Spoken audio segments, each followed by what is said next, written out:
on the phones right now. He's also got a few things I'm sure to talk about with CPAC, a good friend of the program, editor of quorumreport.com. It's Scott Braddock. Scott, good morning. How are you today? Chad, make it stop.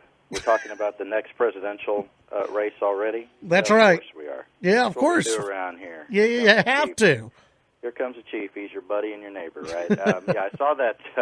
I saw that straw poll out of CPAC, and a couple of things to think about with that poll. I would say that one, it's a Florida-heavy poll. The Floridians are overrepresented there, so the governor, Ron DeSantis, does very well in that poll. Our folks from Texas barely even register on the poll. Governor Abbott was at 0% in the straw poll, and I think Senator Cruz was at 2 or 3%. Yeah, I think that's right. I think other was beating both of them, but it's still very early, and it's very specific things going on right now. Controversies surrounding those two people in particular. Yeah, and it means really nothing. One, it's far out, but two, it's just it's something for us to talk about and something that's that's just interesting to see. I mean, even Noam didn't do too well, and Noam is supposed to be one of the big hits now, and she didn't do too well in that poll. But yeah, like you said, it's it's not. There are a lot of caveats on that type of poll. Well, and I would say also it assumes the biggest assumption of all being made there is that President Trump would be in the field, of course, and former President Trump just blows everybody away in that scenario with a group like CPAC. So you have to say all that about that. Yeah. Let's see. What's the latest with ERCOT and that whole situation? Days of hearings last week. Yeah, 15 hours worth of hearings. I listened to all of it, so you don't have to. They were there at 9 a.m. Before the House and Senate. What was that, on Thursday into Friday? The longest day, of course, was the first day of the hearings on the 25th, and then they did continue into the rest of the week there. But not a lot of great answers, Chad. You had Republicans and Democrats alike who were very angry at the Electric Reliability Council of Texas and the Public Utility Commission as well. As you know, Governor Abbott has talked more about ERCOT and not so much about the PUC, where, of course, he appoints the board members.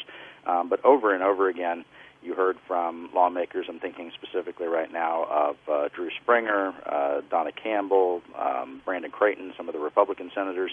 Senator Campbell, for her part, said that she didn't know how many more times she could hear the words, "I don't know," in the hearing without sort of losing her mind, and that's my paraphrase. It's not what she said, but she did say she was very unhappy with the lack of answers, and I think that lawmakers on both sides were. And after the hearings, it sort of lays the predicate for what they're going to do next. After those hearings, I did see a few calls for the head of the PUC to go ahead and resign. We're now starting to see, Chad, some of the first bankruptcy filings. We're looking at Chapter 11 financial restructuring for some of the companies that were caught up in what happened during the whatever you want to call it, Snowvid or Ice-mageddon or whatever name you've given it. Brazos Electric Power Cooperative has now filed for Chapter 11 bankruptcy protection, and in that filing, it's fascinating because the numbers here are just staggering, Chad. You remember that during the crisis when the ERCOT grid, where so many customers were without power, a big problem was that, of course, on the wholesale spot market, so the wholesale prices on the spot market just went through the roof. Just for perspective, 1 megawatt hour at the end of the day on February 10th, before the weather really hit Texas, it was $30 for a megawatt hour of electricity. On Sunday, that first overnight, when the weather really hit us, it went from $30 to $9,000 per megawatt hour. I think a good comparison would be, Chad, you remember how toilet paper became scarce, at the beginning of the COVID-19 pandemic. It would be like if 12-pack, because what does that run you? Maybe if you go to Walgreens or something, maybe $11 or something like that. It would be like if it suddenly went from $11 for a 12-pack of toilet paper to $58,000 for it. Not considering the fact that you couldn't find it anyway. But in this filing from the Brazos Electric Cooperative, they're saying that, look, ERCOT passed on as much as $55 billion in wholesale market costs to those providers, like Brazos Electric Power Cooperative, which is one of the smaller ones. And we had heard in those hearings last week from some of the big providers like Vistra and NRG. They had said that they were not going to pass those costs on to their customers. Well, I think, and one of our reporters at quorumreport.com, Kimberly Reeves, just noted this. I think what we're about to find out is there's a lot of these smaller providers that do not have that kind of bandwidth, that they can't be a buffer between that wholesale price on the spot market, which is a lot of what they do, by the way, is to be a buffer between what happens on the spot market and the consumers. There are a lot of those companies that are going to be filing for bankruptcy, and we may be, and this is a lot of the chatter in Austin right now, on the brink of another crisis, which would be the financial crisis to come after this because of the way the costs worked out. Sounds like a great time for Lubbock to join. Lubbock when is that happening? In June? It's happening in June, Scott. I mean, and I'm getting people every day who are just freaking out about this, and I don't blame them for freaking out about this. I mean, what is, again, looking at this, you have lawmakers who say that they're going to, fix the issue. They still don't know who to blame for any of this. They don't know who to blame. They don't know if the PUC can, what they can actually do. The PUC, what says that they don't really have much enforcement mechanisms over ERCOT. There's a lot of question about that, and some Democrats and Republicans were really lighting up the PUC about some of that. On the question of winterization, for example, I saw where there were lawmakers who were attacking the head of the PUC, saying that you absolutely had the authority to tell power generators to winterize their generation facilities, whether those were natural gas, wind power, solar, nuclear, or whatever else. But it's my understanding, and I was looking back at the legislative history on this, Chad, I believe it was in 2013, I'll find the specific bill, but the legislature did, no question, consider giving the PUC authority to do that, to tell generators that they have to go ahead and winterize those plants. And when that was considered, it was taken out of the bill. So it's not as if lawmakers didn't previously think about this. Now, of course, that was back in 2013, so there's a lot of new law. There's still, plenty of people who were there at the time who made that decision. And so it's not as if lawmakers don't have some blame. It's not as if the power generators, the PUC, and ERCOT, it's not as if they all don't have some of the blame for this. Now, as you know, the governor has said that winterization, and I saw where he said in Corpus Christi last week during a press conference, he said winterization and summerization, if you will, of the electric grid needs to happen. And in his speech last week, the governor said that this legislative session will not end until they do what he's asking them to do, if lawmakers don't do what the governor's asking, which, of course, would mean immediate special session or immediate special sessions, plural, to deal with this. And I did see where Dade Phelan, the Speaker of the House, the new Speaker, had said something similar on a television interview in Dallas. He said that we don't want to rush this. There are about, 90 days left in the legislative session, and so it wouldn't make any sense to do anything that would potentially be harmful. There needs to be a slow, deliberate, real consideration of what real solutions would be. And Phelan had said, in response to a question about whether there were any easy fixes, he said, no, there are no easy fixes to this.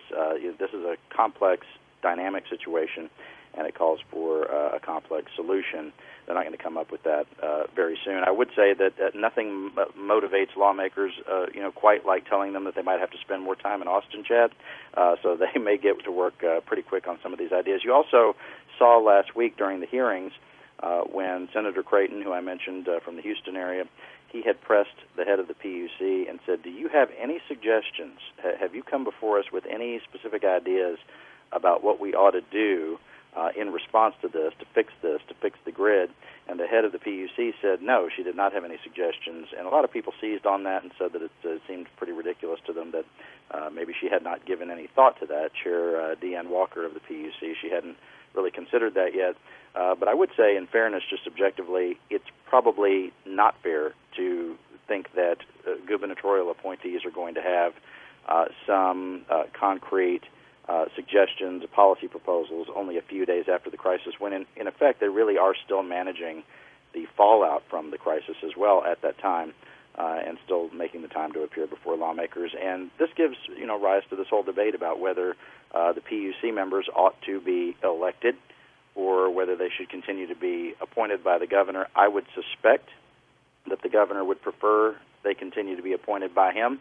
That's, of course, a threat to the governor's power anytime that one of his appointments or some of his key appointments are taken away, and that would be whoever the governor was, not just Governor Abbott. Yeah. It's not a personal thing. But, look, I think that if you did have PUC members who were elected, the answer to that question would have been different, right? Somebody who is elected is directly responsible and accountable to the people of Texas, and probably would have come up with at least some sort of proposal by that time, and probably would be campaigning, so to speak, on that already. They would be out there talking about what their new proposal would be to try to fix this going forward. How bad are, during the summer, how bad are brownouts on the ERCOT grid, and was that brought up at all in any of the testimony? It has happened now and then, and Lieutenant Governor Patrick acknowledged that in an interview with ABC last week, where he got into it kind of heated with one of the anchors on Good Morning America. We've had some of that, but nothing on the scale of what happened, in that in that week-long crisis that we had a couple of weeks ago. And I would also say, and you and I have touched on this a little bit, Chad, the idea that what happened in 2011 was anything comparable to what happened a couple of weeks ago, it's just not true. The numbers bear it out. I was looking at some of the testimony. In 2011, that we've heard so many times now, right, that there was this bad storm 10 years ago in February of 2011 that should have caused policymakers to move forward with some solutions that would have kept the crisis a couple of weeks ago from happening. The comparison, there really is no comparison. 4,000 megawatts were requested to be shed in the 2011 event. The number 2 weeks ago was 20,000 megawatts. I mean, they're nowhere close. That was the deal in 2011 was a one-day event where there were some rolling blackouts. Essentially, it was about 24 hours, and then of course we had people without power for 4 and 5 days a couple of weeks ago in Texas. So it's probably not fair to compare those directly. On our podcast, the Texas Take podcast, I had compared it to when you go to get your oil changed at the dealership and the technician comes out and says, "Hey, we found a couple of things on the car that might cost about $200 or $300 for you to fix right now, and if you don't, you could end up later with a $5,000 repair bill." That kind of thing can happen, right? Yeah. And you should probably go ahead and fix it when they tell you that it would just be a $200 repair. And I think that's a better comparison. I think there were some things that were exposed as systemic potential problems in 2011 that were really not addressed, and then, of course, we did come up with that much larger repair bill now to try to fix this. Got a couple of minutes left. What's the latest? I know the governor has said a couple of times now he's looking at maybe lifting some of these mask mandates or other COVID-19 mandates, quote, pretty soon. What are you hearing? Yeah, during that news conference that I mentioned in Corpus Christi, he was asked this question by one of the reporters there. They just said, what are you looking at as far as the continued executive orders and mask mandates? And all that the governor said on that was that he was taking a look at it and that potentially those orders, all of them, could be lifted, quote, very soon. He didn't give a specific timeline on that. I do think that this is going to dovetail with a debate that's going to happen in the legislature. House Bill 3, filed by Chairman Dustin Burrows, there from Lubbock. I think it sets the stage, and you've probably seen some of this traffic online already of some people on Twitter are not happy with this. It looks like it may be moving in the direction of allowing the governor to have more power in statute when it comes to his disaster powers. I think at the very least it's going to set the stage for a real debate about that, Chad, because as you know, it was Republicans and Democrats alike who were not happy with the way that the governor responded during the first few phases, if you will, of the COVID-19 crisis. A lot of people thinking he went too far on the Republican side, some Democrats thinking he didn't go far enough. I can tell you that it's going to be a heated debate as it unfolds. And that bill, HB 3, was just filed last week. Yeah. All right, Scott, tell folks what you're working on over at Quorum Report.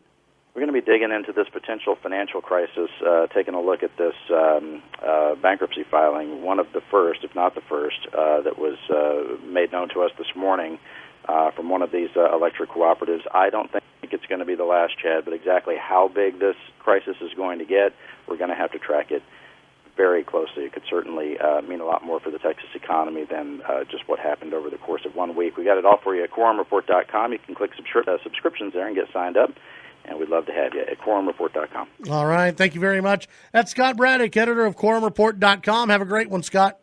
Thanks, Chad. Talk soon.